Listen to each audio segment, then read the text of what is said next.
formation of coalitions is a political strategy adopted by animals and humans alike.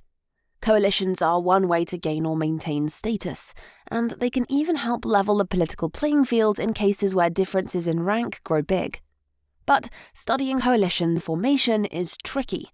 Formal legal institutions, frequent interactions with strangers, and bureaucracies in our places of work complicate how individuals form coalitions.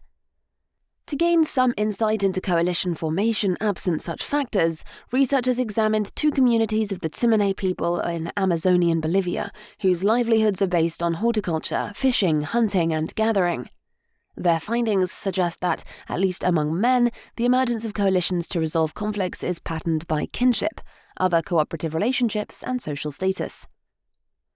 The team gathered panel data in 3 waves between 2009 and 2017.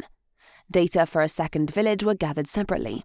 Using those data, the researchers created networks describing different facets of village life, including kin connections, coalition formation, the emergence of conflicts, and the sharing of food and labor.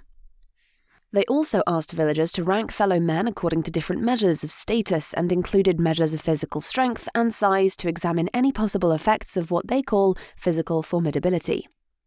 Some of the findings are that men who are kin or who exchange food and labor are more likely to lend support to one another in the event of a conflict. Men tend to reciprocate coalitional support over time, and an ally of a man's current ally is likely to become a future ally. There is some evidence that men who share a common adversary also form alliances, but this finding did not hold consistently across the 8-year study.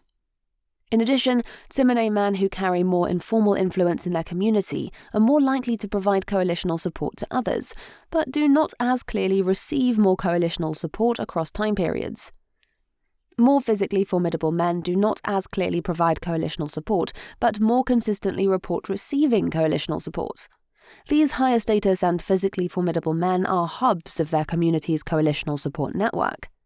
And there is little indication that this network is divided into distinct coalitions that divide the community.